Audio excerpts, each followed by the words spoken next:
All right, so this is it. We have read the whole thing. Um, so the last few questions here, some of them kind of wrap up things, and some of them leave it up to your interpretation. As I said before, there's not one big, event or anything else. Holden doesn't get escorted from a bar by police or anything like that. At least it's not shown. Um, so we don't know exactly what happens or with whom or what. Um, but we do see kind of more of his spiraling and kind of the end of that. So let's go over that. Chapter 25, we see Holden call out for Allie in the beginning of the chapter when he crosses the street.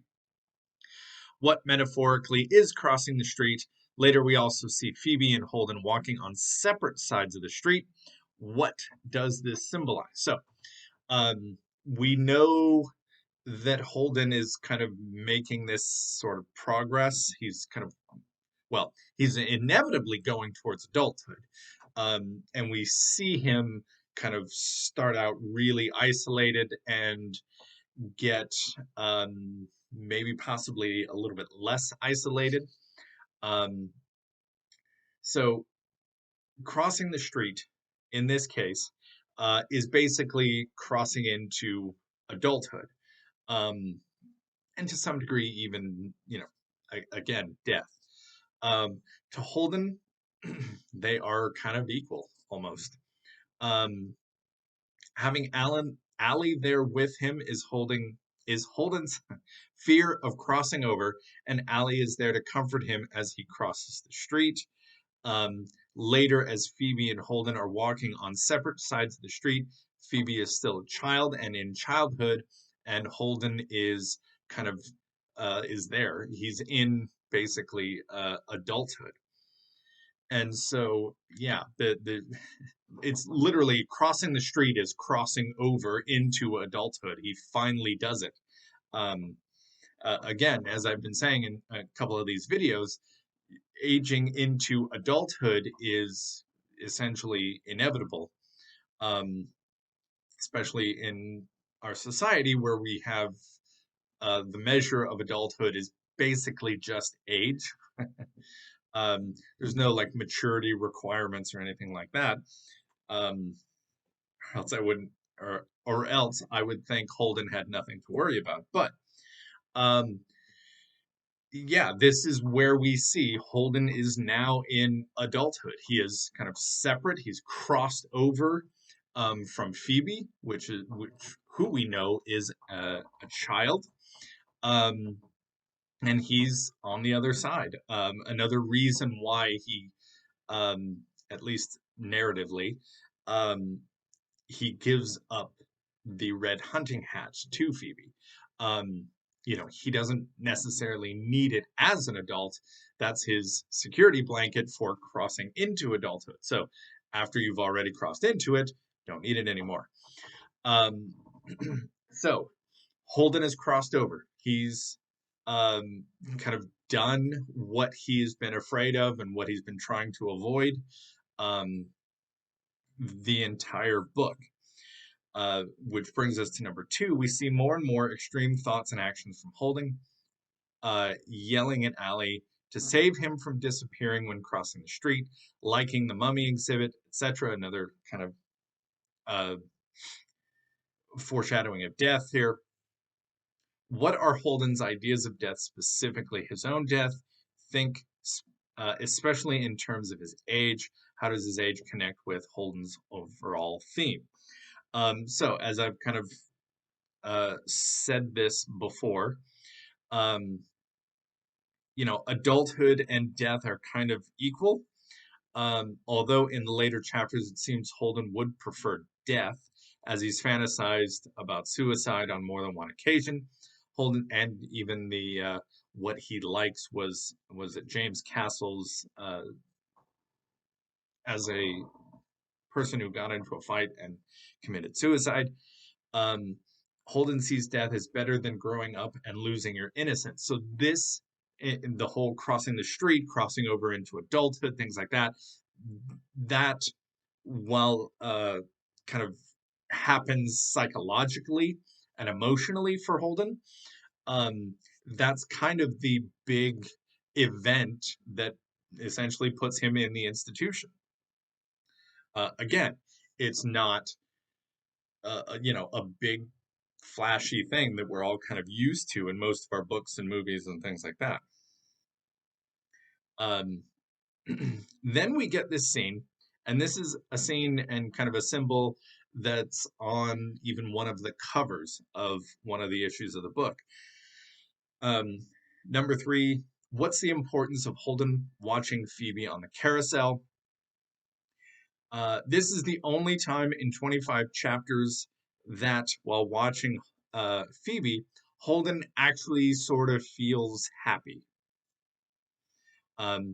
Phoebe's being a kid, she's on the carousel, she's having fun, and Holden kind of connects with that and is um, he's watching and kind of feeling Phoebe's innocence and joy. It's a rare moment of levity for Holden. He finally, as Mr. Antolini says, Holden, quote, got past the things that annoy him and found the kind of information that is near and dear to his heart. So, right after kind of becoming an adult, realizing he crossed over into adulthood, he has this moment of levity. He has this moment of joy. He has this moment of really innocence, thanks to Phoebe. Um, and again, there's the ending, of course, is going to be like, well, wait, you know did he kind of metaphorically die by going into adulthood, and that's horrible. And then you have this nice uh lighthearted moment with Phoebe on the carousel, and it's kind of again going to extremes there, which means we get to chapter 26, which I believe jumps ahead in time.